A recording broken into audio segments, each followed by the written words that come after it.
Sinabi ko na sa'yo, ligutan na yung lipstick na yan. Hindi yan bagay sa'yo. Kulay! Kati, ipaalala mo nga yung lipstick dyan. Maintindihan ng tao. Pagsimula pa lang, sinasabi na nga na ito, doon pa lang sa House of Reps, sa Committee on Justice, ay fishing expedition na. Bakit? Abay, pinapatawag lahat. May AMLAC, may BIR, na wala namang, hindi naman connected, hindi naman in-attach doon sa complaint ng mga complainant. Paninira lang. Kaya po nung umakyat yan sa Senado, pinabalik ni Senator Escudero ang mga records ng BIR. Kasi sabi niya, under the law of the National Internal Revenue Code, yung batas ng BIR, hindi po pwedeng ilabas yung tax records ng kahit sino man. Eh, may exception lang doon. Kung orderan sila ng presidente na ilabas nila. Eh, di inorderan nga sila ni BBM. Ito namang si BBM, napaka-denial king. Sabi nga, wala akong pakialam dyan sa impeachment, ha? Hindi ko yan inutos. Naku, hugas kamay ako dyan, Pontius Pilate, di ba? Pero, inutos niya ngayon ng BIR na sige, pwede nyo nang ilabas yung tax records niya. Talaga, BBM, napakasinungaling mo. Sabi nga ni Lenny noon, sinungaling ka eh. Talagang hindi talaga mapagkatiwalaan yung mga sinasabi mo. Kaya yung SONA mo, maniniwala lang ako kung nakulong na si Martin Romualdez. Kasi sabi mo, managot na siya eh. Tama. Diba? O kahit pinsan mo siya. O. Yung isa naman, Mother, yung ukol dun sa witness tsaka badgering at rules of evidences. Diba? Nakita natin sa pagdinig ang pagka-agresibo ng pagtatanong kung saan pinuputol ang mga witnesses. Oo, diba? bawal yan. May rules of court nga. Kaya nakikita ko naman, minsan, inaano naman ni Senator Escudero, like, sasabihin niya, that's a necessary comment, or ganyan. Alam mo, kaya ako very strict ako pag nag-preside ako noon. Eh. Si Frank Drilon, nakita ko yan si Senate President Frank Drilon noon. Grabe yung ka-strict ng, ng mag-preside si Frank Drilon eh. Pag nagtatawanan yung mga senador, eh, ang tingin niya doon, ang sakit ng tingin, sabi niya, ibig sabihin, bantering is not allowed among senators. In an impeachment trial, bantering. Oh, tatawanan kayo dyan? Kahit sa session, di inaalaw ni Frank Drilon yung bantering. Alam mo na, yung parang mga bata sila ba? Parang naglalaro sila, kaya mahiya kayo, uy. At puputi na ng mga buhok nyo. Para kayong nagbata-bataan pa kayo dyan? Ewan ko ba, namimiss ko lang kasi yung mga, yung mayor ako ba, Kati, na, yung kay Cory, namimiss ko talaga na ang mga senador, napakahigante, no? They're giants among men. Grabe. Correct. Salonga, Tanyada, Romulo. Ay. Alam mo, Mother, ikaw, anong sa tingin mo mangyayari sa atin? Ito, binabastos na yung testigo. Sariling senador, nagbabastos sa testigo. Kaya naman itong prosecution, mga abogado, parang mga kulang kayo sa pansin. Ito mga artista ba mga ito na lagi na lang pa-showing? Magkano bayad sa inyo dyan na ginagawa nyong tingkoy sarili nyo? Parang siligutan. Bisaya man po na. Cebu man po na siya. Tanong-tanong doon ba, parang masaya pa siya. Pag naka-insulto siya, alam mo, nakakaya kayo. Sana, nag-appear kayo sa akin sa Comelec, kung kita nyo talaga. Kaya Kita nyo Mother, talaga na grabe, dapat no? formal ka. Tingnan mo to. Sinabi ko na sa'yo, ligutan na yung lipstick na yan. Hindi yan bagay sa'yo. Kulay!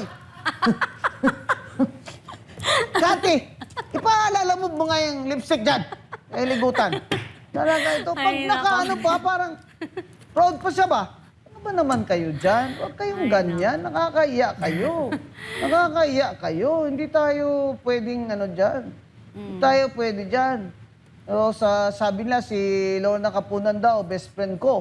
Kasi, ano daw, dati magkasama kami sa Accra.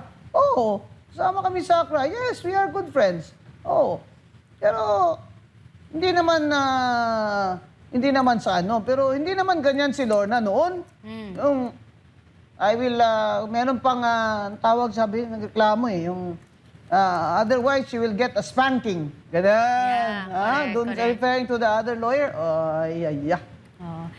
Talagang, pero, parang nag-apologize yata. Parang nakita ko nag-hug sila eh. Nag-apologize siya. Oo, yan. Eh, mabait naman yan si Lorna eh. Di ba? Eh lang, ito nga, meron nga silang, para bang pag nandun sila sa loob na yan na may camera na sila, Entitlement. sinasaniban na sila.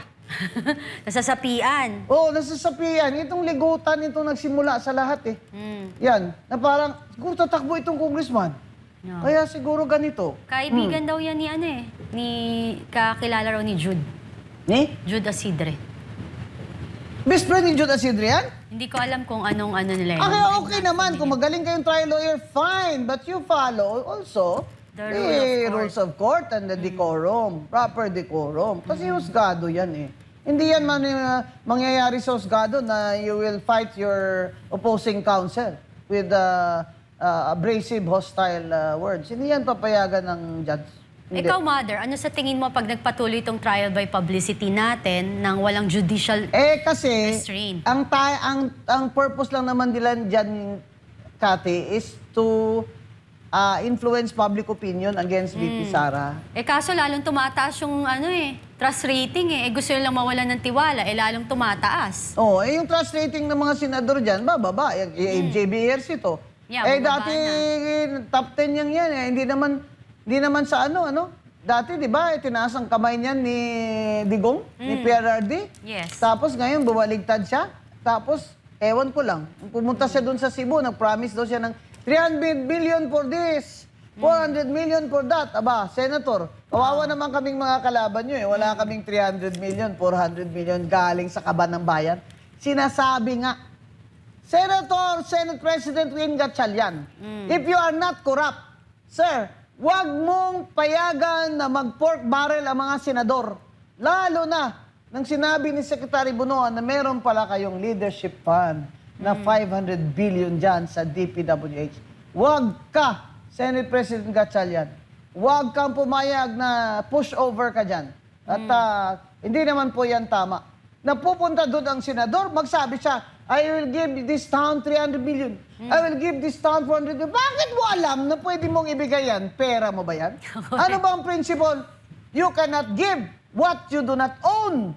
O, paano mo alam na sa budget ng DPWH ay meron ka palang 300 billion na pwedeng ibigay sa bayan na ito at 400 million sa bayan na yan? Bakit mo alam? Kaya nga. Tatanong lang naman kami. Ayaw na ayaw namin yung kunyari pera nyo. Pera naman namin yan Correct. Alam mo, Mother, hindi na nakikita yung pangmatagalan na epekto na nakakasira sa dapat institusyon itong ng Kongreso mga at Senado natin, reforma na rin ito Sa sunod na eleksyon, huwag nyo na iboto itong mga na ito. Pasikat na ito. Huwag nyo na iboto yung mga walang binatbat na yan.